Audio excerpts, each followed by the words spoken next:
प्रधानमंत्री ने सोचा है कि प्रधानमंत्री का नाम है श्री नरेंद्र मोदी। घर घर में नल पहुंचाएंगे, नल के माध्यम से जल देंगे। गरीब परिवार की माता बहन के भी आंखों से खाना बनाते समय अंगीठी और लकड़ी के धुएं से आंसू नहीं आना चाहिए। इतनी सभ्यता किसमें रही? एलपीजी गैस सिलेंडर समझौता नहीं कर सकता। क्या आपको इस बात पर शक नहीं होता है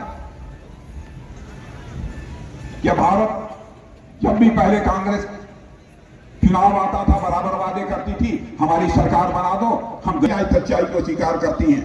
और नीति आयोग ने कहा है कि मोदी जी ने 9 वर्षों के अंदर इस भारत में 25 करोड़ लोगों को गरीबी रेखा से बाहर करने में कामयाबी हासिल की। कोई ताकत हमें रोक नहीं सकती। भारत माता की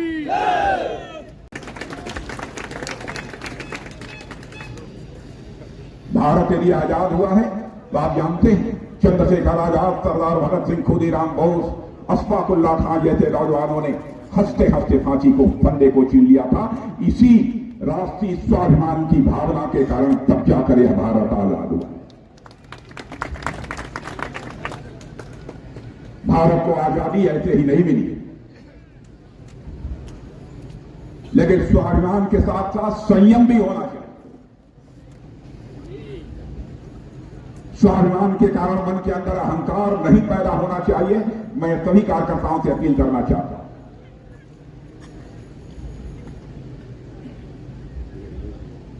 हमको विनम्रता और शालीनता का भी परिचय देना चाहिए।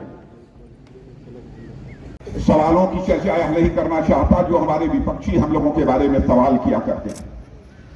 कहते थे इन लोगों का अनुभव क्या है, ये सरकार कैसे चलाएगी। लेकिन 5 वर्षों के अंदर ही हमारे प्रधानमंत्री मोदी जी ने सारे विश्व को संदेश दे दिया कि भारत अब रुकने वाला नहीं है, भारत अब तेजी से आगे बढ़ेगा, दुनिया की कोई ताकत हमें रोक नहीं सकती। दुनिया के दूसरे देशों के दौरे पर जाता हूं, सरकारी बैठकों में बोलता था, भारत की बातों को जिस गंभीरता पूर्वक लिया जाना हो चुका है, आज यदि अंतर्राष्ट्रीय मंचों पर भारत कुछ बोलता है तो सारी दुनिया कान। यह भारत की हैसियत बनी है। अभी हमारे अमर बाउरी जी चर्चा कर रहे थे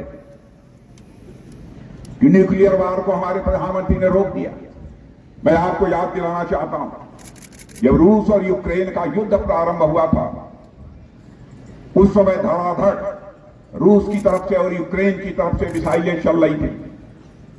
बड़ी संख्या में लोग मारे जा रहे थे, लेकिन हमारे भारत के भी बड़ी संख्या में बच्चे, कोई इंजीनियरिंग की पढ़ाई कर रहा था, कोई मेडिकल की पढ़ाई कर रहा था, कोई मैनेजमेंट की पढ़ाई कर रहा था, वहां पर थे। उनके अभिभावक जो भारत में रहते थे, उन्होंने कहना शुरू किया, प्रधानमंत्री जी चाहे जो हो, हमारे बच्चे को यूक्रेन से बाहर निकालिए। मेरे बहनों भाइयों, कोई यह कल्पना नहीं कर सकता। हमारे प्रधानमंत्री ने रूस के राष्ट्रपति मिस्टर पुतिन से बात की, यूक्रेन के राष्ट्रपति मिस्टर जेलेंस्की से बात की और अमेरिका के राष्ट्रपति मिस्टर बाइडेन से बात की। 4.5 घंटे के लिए युद्ध रुक गया और हमारे भारतवासी बच्चे भारत आ गए। यह है हमारा भारत।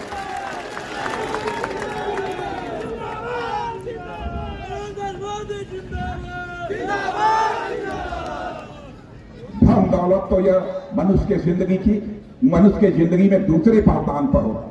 मान, हमारे रिश्ते नाते तो हैं ही, हमारी पत्नी भी झारखंड की।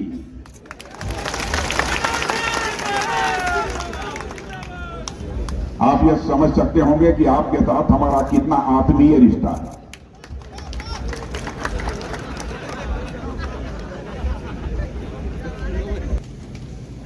लेकिन आप लोगों के माध्यम से सबसे पहले मैं समस्त झारखंड वासियों को बधाई देना चाहता हूं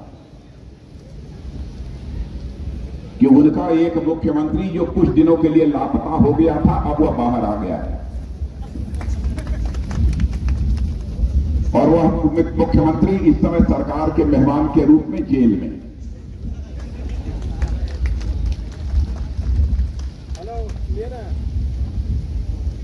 बहनों भाइयों, भ्रष्टाचार, मैं जानता हूं आजाद भारत में हेलो भाई। ओ भाई, हेलो कांग्रेस की सरकारों को भी आपने काम करते ए हुए भाई, देखा होगा। अरे इनको इधर करो ना यार। शायद ही ऐसी कोई सरकार रही हो कांग्रेस की अरे यार, जिस सरकार के ऊपर, उस सरकार के मंत्रियों के ऊपर भ्रष्टाचार के आरोप न लगे। साइड आउट ए बाइक वाले, लेकिन मैं डंके की चोट पर कह सकता हूं, साइड करो। अरे बगल से देखिए ना भैया, लीजिए ना हम बगल। लोगों की सरकार, बहनों भाइयों, भारत क्या दुनिया का कोई व्यक्ति उंगली उठाकर नहीं कह सकता कि हमारे सरकार अथवा हमारे सरकार के किसी मंत्री के ऊपर भ्रष्टाचार की कोई दाग लगी हुई हो। ऐसी है हमारी यह सरकार।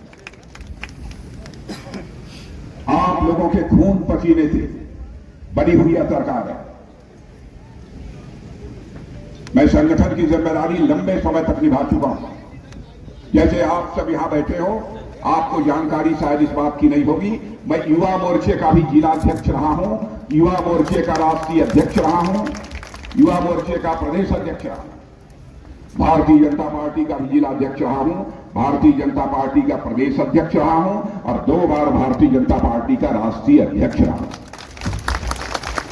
आप जैसे कार्यकर्ता हैं, ऐसे ही कार्यकर्ता के रूप में पार्टी को ऊंचाई देने में जितना संभव हो सकता था हमने अपना योगदान देने की कोशिश की और कामयाबी यदि हासिल हुई है तो आप लोगों के सहयोग के कारण, आप लोगों के परिश्रम के कारण कामयाबी हासिल हुई।